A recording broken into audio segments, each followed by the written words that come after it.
Threads is a war drama television film released by the BBC on September 23, 1984. The film was created to explore in semi-documentary fashion the consequences of a nuclear strike being launched on British soil. Director Mick Jackson would consult with a wide variety of sources to create this film, meeting with subject matter experts and reading journalistic articles and books to portray the most realistic possible depiction of a nuclear catastrophe. Though the film was viewed by millions upon its release, earning several BAFTA awards in the process, it was not widely known outside of Britain for the longest time, being rerun very sporadically following its debut. But seeing as the film has been reintroduced to the public conscience through the miracle of internet reappraisal, it must be asked, is this a movie you should watch?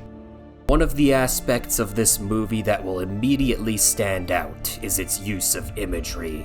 The opening sequence of a spider spinning her web while we are introduced to the hustle and bustle that is Sheffield life makes something very clear to us before we have even begun. Threads is more than just a title. It is a reflection of the carefully constructed and in some ways beautiful web created to hold modern society together. This is made even more apparent the further along we go, as we watch seemingly innocuous phone conversations about groceries and gasoline evolve into increasingly significant elements that spell the difference between salvation and doom. We see knitting carried out by an old woman before the event, with absent-minded yet careful diligence as she produces a garment for a grandchild on the way. After the nukes have fallen, we see people trying to create their own clothes in similar fashion. They lack the knowledge to make the most of their resources, and their efforts to weave the thread back together again are sloppy and unlikely to hold for any real amount of time. This movie goes to great lengths to give the audience the most grounded setting it can, and is immensely successful in doing so. Many people would see a movie with an excerpt about people complaining about a crowded grocery store as a more powerful sedative than Thanksgiving turkey. But it never lingers on such things any longer than it needs to, giving you just enough of a glimpse to understand why it is, or will be, an issue. Much like the threads that inspire this film's name, all of these benign and everyday occurrences are woven together to bring forth an atmosphere of doom looming just over the horizon. Because of the attention to detail laid into the plot, the narrations, and the setting, a great sense of paranoia and fear arrive through a series of frighteningly plausible actions that illustrate the human condition and how it devolves in the wake of crisis. And the further along we go, we come to understand how impacted the characters really are, and how irreparably their lives have been thrown off course. Some of the elements of this world, such as the curfews and the resource shortages and the inflation, and most especially the devolution of the psyche, and how they play out on screen, will be frighteningly familiar to those who remember the struggles of the pandemic. The pacing is about as perfect as you could ask for from a movie. With so many elements at play, such as character stories, a socio-political commentary, and a contextual narration, you would think that one of these elements would end up overriding or getting in the way of the others. But that's never really the case.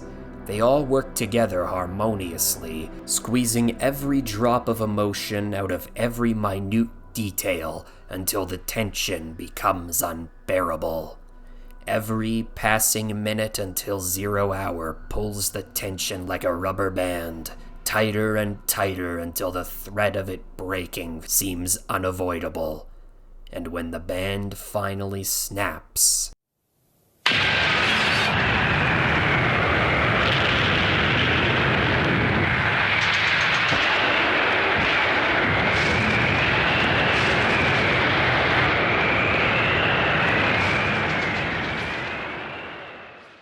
although the missiles have landed, this is not the end of that tension, because this is not a movie that cuts to black once the mushroom cloud rises.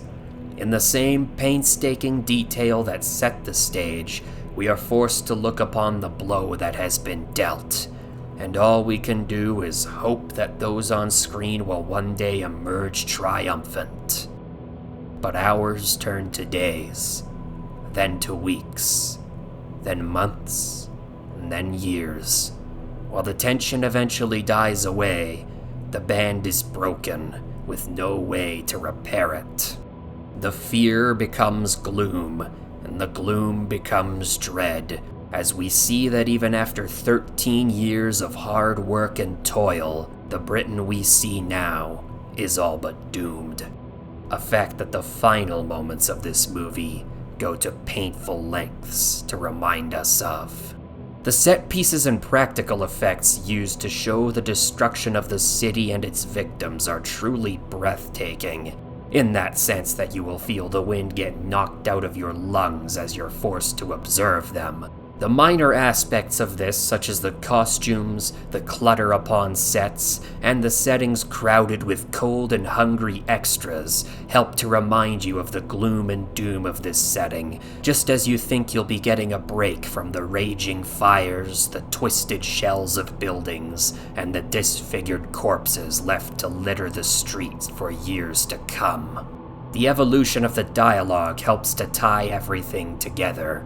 When the movie starts, the conversations between characters are complex and multifaceted, but they emulate the pattern of conversation most anyone could slip into without a thought. But as time goes on, this layered and nuanced communication begins to break down, becoming terse and short exchanges before becoming harsh and brutally simplistic once the missiles have struck. It continues to devolve as at a certain point all anyone has to talk about is finding food and finding shelter. This only continues to deteriorate until by the end of the movie, the words you hear from the characters' mouths no longer sound familiar. That is, if you could get them to speak at all. The only potential low point of this movie might be that towards the end it loses sight of its characters, no longer bothering to cover their exploits with any amount of interest or detail. While this may bother some people, I believe it works perfectly given the circumstances. Once the nukes have gone off, individual hopes, dreams, and conquests no longer really matter, and as the human race falls into a new groove of survival at any cost, they are slowly stripped of their humanity, until it no longer really matters who they were. They belong to a new world now, a world where you are either alive or dead. Nothing else matters beyond that. The next point is more of a matter of personal taste, but it definitely warrants mentioning. This film is utterly and aggressively unrelenting in how bleak and depressing it is. Never minding the visual of the mushroom cloud and the burnt-out husk of civilization, the themes and story beats presented, especially towards the end of the film, are incredibly dark. This is most apparent in the final moments of the movie, where a young man forces himself upon his female companion. While the assault is not explicitly shown, the result is made clear when we see the girl stumbling into a hospital at the end of the movie, with a child on the way. So if you're gonna watch this movie, make sure you have a strong stomach, and that you're in the right mood, and that you do something cheerful like play with your dog afterwards, and that you most definitely, under no circumstances, watch it right before bed. You'll be a mess for days, trust me. The final rating for this journey into nuclear hell is 10 out of 10. The movie sets out to tell it like it is when it comes to the dangers of all-out nuclear war, and it does just that. This setting is brought to life in the most unapologetically bleak manner imaginable, with well-balanced storytelling and narration, a meticulous attention to detail and dialogue and cinematography, all brought together by utterly haunting visuals, given life by well-crafted set pieces, practical effects, and costumes.